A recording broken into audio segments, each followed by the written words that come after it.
Sir, आज तुम्ही बैठक घेतली, नेमके काय मुद्दे होते, काय चर्चा झाली, काय निर्णय झाला? आपल्या सर्वांना माहीतच आहे की मुंबई पोर्ट ट्रस्ट या संस्थेची खूप मोठ्या प्रमाणात जागा आहे। म्हणजे अगदी कुलाब्याच्या टोकापासून ते चेंबूरपर्यंत ईस्ट फ्रंटवरती म्हणजे पूर्व किनाऱ्यावरती ही संपूर्ण जागा मुंबई पोर्ट ट्रस्टच्या मालकीची आहे।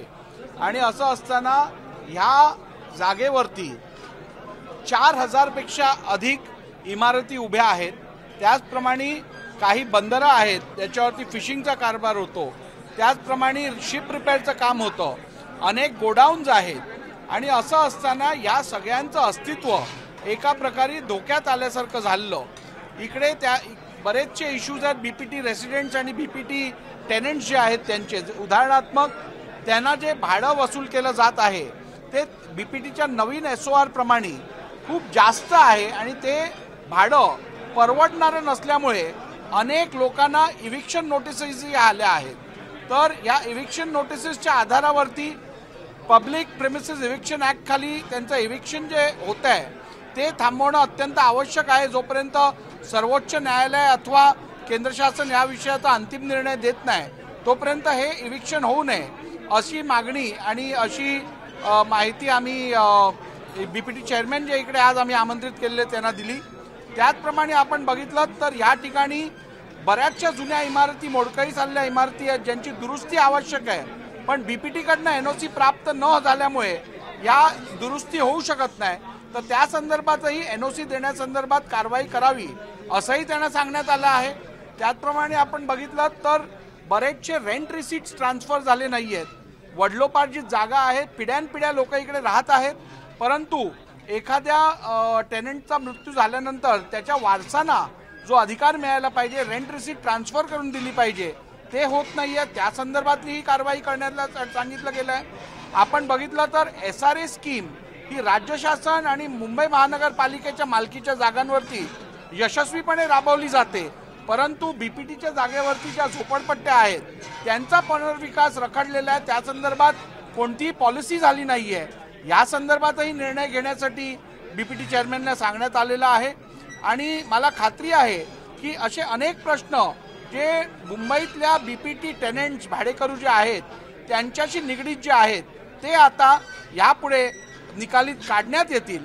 इथे आदरणीय बीपीटी चेअरमॅन श्री जलोटा यांनी आश्वासित केलं आहे की या संदर्भातला रिपोर्ट त्यांनी एक पाठवलेला आहे आणि आता परत या मीटिंगच्या अनुषंगाने ते केंद्र शासनाकडे रिपोर्ट पाठवतील आणि मार्चच्या आधी SOR रेंटचा विषय वगळून इतर सर्व विषय जे आज इकडे मांडले गेले आहेत त्यावरती मार्चच्या आधी समाधान प्राप्त होईल।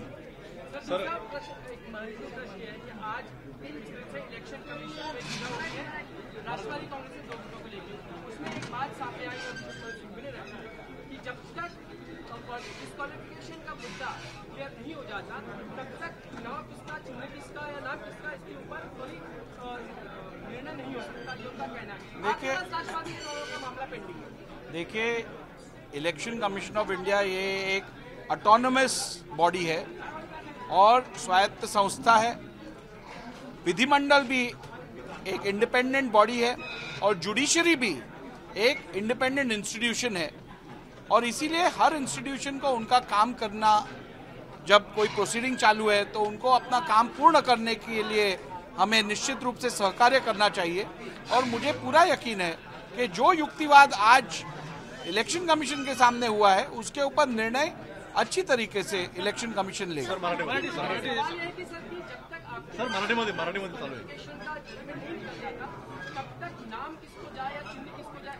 देखिए, मैं समझता ऐसी बहस इसके पहले भी दूसरे मैटर्स में हुई है, रिसेंटली हुई है और उसके ऊपर भी इलेक्शन कमीशन ने अपना निर्णय दिया है।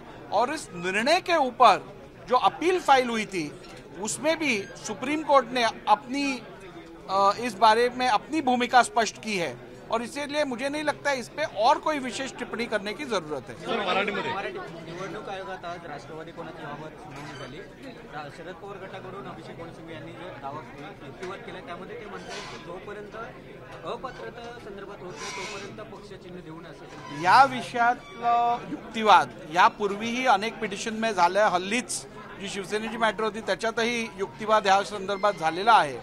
यावरती इलेक्शन कमिशनने आपला निर्णयही दिला आहे आणि सुप्रीम कोर्टात जी SLP पेंडिंग आहे त्यात आणि जी होती त्या विषयात सुप्रीम कोर्टने आपली भूमिका पण स्पष्ट केली आहे. त्यामुळे मला वाटत नाही ह्याच्यात अधिक चर्चा करायची काय गरज आहे. ठाकरे गटाची अपात्रता आमदार अपात्रतेसंदर्भातील जी सुप्रीम कोर्टाची याचिका आहे ती आता पुन्हा एकदा सुनावणी 1 महिना आज आपण केवळ BPTच्या टेनंट्सना पात्र करण्यासंदर्भात बोलूया. कुठेतरी मुकसंमती दिली असं म्हणता येईल का सुप्रीम कोर्टाने तुमचं जे शेड्यूल आहे त्याला? नाही, मला एवढंच सांगायचं आहे की मी जे शेड्यूल आखलेलं आहे हे नियमानुसार आहे आणि प्रिन्सिपल्स ऑफ नॅचरल जस्टिस म्हणजेच नैसर्गिक न्यायाच्या तत्वावरती हे शेड्यूल केलं गेलं आहे. सगळ्यांना संधी प्राप्त होणं आवश्यक आहे. प्रत्येकाला आपले पुरावे सादर करण्यासाठी वेळ देणं आवश्यक आहे आणि त्या अनुषंगाने मी माझं शेड्यूल बनवलेलं आहे आणि त्यातून कुठचीही दिरंगाई न करता आणि नियमांचं पालन करत मी योग्य निर्णय लवकरात लवकर घेईन. मला देखिए, justice delayed is justice denied और justice hurried is justice buried. और इसीलिए किसी को कुछ भी लगे लेकिन नियमों का पालन करना, संवैधानिक तरतूदों का पालन करना ये मेरे लिए क्रमप्राप्त है, ये मेरी जिम्मेदारी है और इसे मैं निभाऊंगा. भले किसी को वो अच्छा लगे ना लगे लेकिन काम नियमों के अनुसार ही होगा. सर दिरंगाईचा आरोप सर जे वेळापत्रक आहे दिरंगाई करण्यासाठी वेळापत्रक बनवलं गेलं अशा प्रकारचा आरोप वगैरे पाहायला मिळतो. जे वेळापत्रक आहे मी आपल्याला आत्ताच सांगितलं की मी जे काम करणार ते नियमानुसार करणार.